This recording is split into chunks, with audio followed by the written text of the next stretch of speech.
Hello, hello, hello, hello, hello. Sound check, test, mic test, mic test, mic test. Ayun, okay na. Gumagana na yung mouthpiece niya. Maririnig ka na ng kausap mo. Naririnig mo siya, pero hindi ka niya naririnig. Kung hindi naman bingi ang kausap mo, sira itong mouthpiece mo. Alam nyo ba kung bakit nasisira kaagad yung mga mouthpiece nyo? Ayon kasi sa pag-aaral ng mga professor sa Mental Hospital Mandaluyong or MHM, nadidetect kasi yan ng mga makabagong cellphone ngayon, hindi na kagaya dati.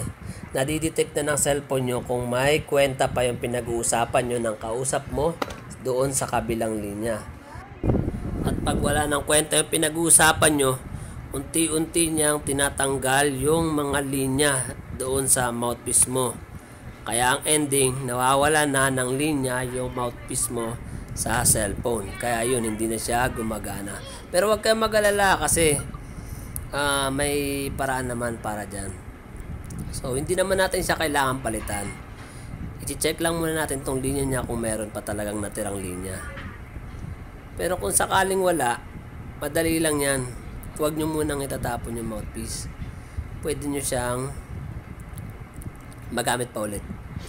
Opo, pwede nyo pa siyang magamit ulit yung mouthpiece na inyong tinanggal. Basta ang gagawin lang po natin ay lalagyan natin ng tingga dito sa may ibabaw. Ayan, sa ibabaw lang. Ayan, kumapit pa nga. Kumapit pa. Kunat to ah. Ay, makunat ka. Kumapit ka pa. Ayan, straw. Ayaw pa. Ayan. Tanggal na. Okay. May tingga na siya sa may ibabaw. Ang gagawin lang po natin ay ikakabit natin siya ngayon ng pabaliktad. Okay. Ganun lang. Kakabit nyo lang siya ng pabaliktad. Pero hindi na sa dati niyang pwesto. Sa panibago na pong linya. Opo, tama po. Sa may panibago na pong linya.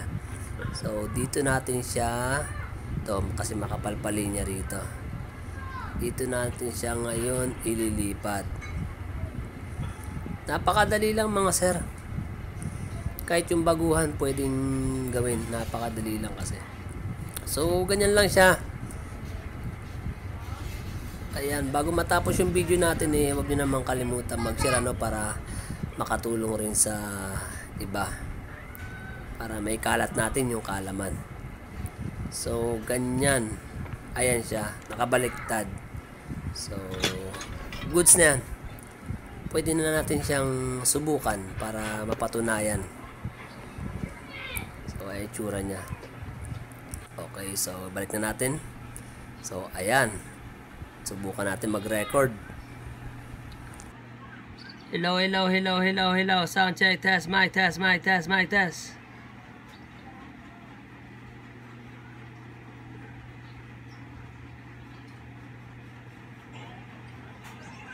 Hello, hello, hello, hello, hello. Sound check, test, mic test, mic test, mic test. Ayun. Okay na.